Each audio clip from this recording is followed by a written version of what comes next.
In this Skinwalker Ranch episode, the team recorded video from a small camera that was on a platform suspended from a balloon. They saw this small object fly by, and they did the following analysis. To be clear, this is high speed, 120 frames per second. All right. God. There it is.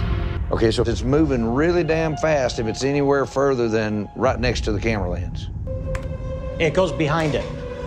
Wow. So we know it's not a bug. That's important. In front of the camera. Yeah. That string is out away from the Absolutely. platform. That is just unbelievable. Is it though? The platform is quite small, less than 3 feet by 3 feet, supported by a light rope or string at each corner. We see the object stay between two strings higher up, so it could have travelled less than 2 feet. Maybe it's also flying towards the camera, so conservatively it might have gone 4 feet. The video is about 4 seconds long, but at 120 frames per second it's really only 1 second, so it went maybe 4 feet in 1 second. That's a bit under 3 miles per hour. So when they say, Okay, so it's moving really damn fast if it's anywhere further than right next to the camera lens. that's not really true. Being behind the string does not mean it's particularly big either. At the very most, the string is a 1/4 inch thick, and the object is about 1/3 of that, so we could be looking at something that's just 1/8 of an inch, and quite possibly less. And as it could be moving at 3 miles per hour, it's possibly a bug, or maybe a bit of wind-blown fluff.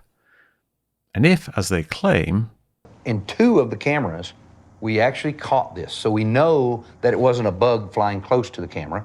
why didn't they put that in the show? And when we ended up doing the math, I think I came up with something like 16,000 miles per hour. Where's the footage so we can triangulate?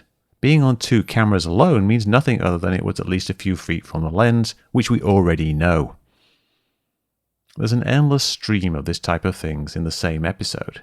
They found some Coyote Scat, which is characterized by having hair and bones in it, and they were convinced it was direwolf scat because one hair was a coyote hair and the bones were a bit more digested than they expected. Direwolves are extinct, and this looks like Coyote Scat. Then they claimed that a drone was getting GPS errors every time it crossed over an imaginary boundary, despite it not always happening and despite it getting errors elsewhere. Basically, it was just random noise in which they connected some dots and called it data. Then there's this mystery. Okay, this is an interesting one, everybody. So look where we are. It thinks there's an aircraft approaching and doesn't want to go to its flight plan.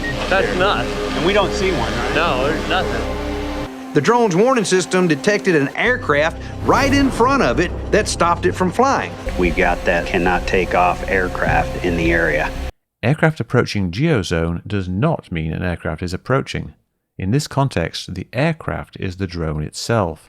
It means that you are approaching a geozone, meaning a restricted area. Since there are none nearby, it actually means, as it says in the corner, obstacle detected, which is probably because they are hovering a few feet over a big-ass truck. There's It's nothing. pretty sophisticated. It thinks there's an aircraft right around it. It does not seem like the drone operator knows how his drone works. Later, they have trouble taking off due to a weak RTK signal. RTK is high accuracy GPS used for surveying, and it relies on L2 GPS, which is at 1.2 GHz.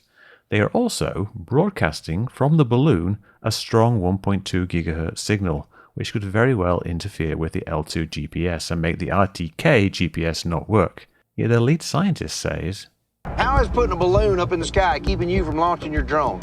Who knows? well, this is how.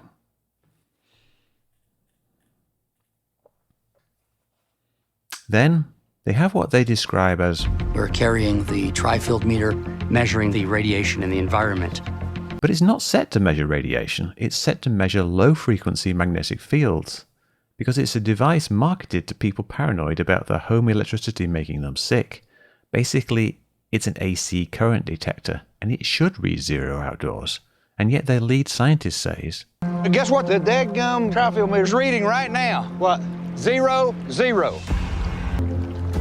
There's always a little bit of radiation in any environment, so it's really weird for the TriField meter to read exactly 0. 0, 0 is what you'd expect outside. It will do that everywhere outside. This isn't science, it's TV. But Brandon Fugel, the owner of Skinwalker Ranch, has been to Congress trying to convince people it's science. He's been on News Nation trying to convince people it's science. But it's not science. I'm not even sure it's good TV.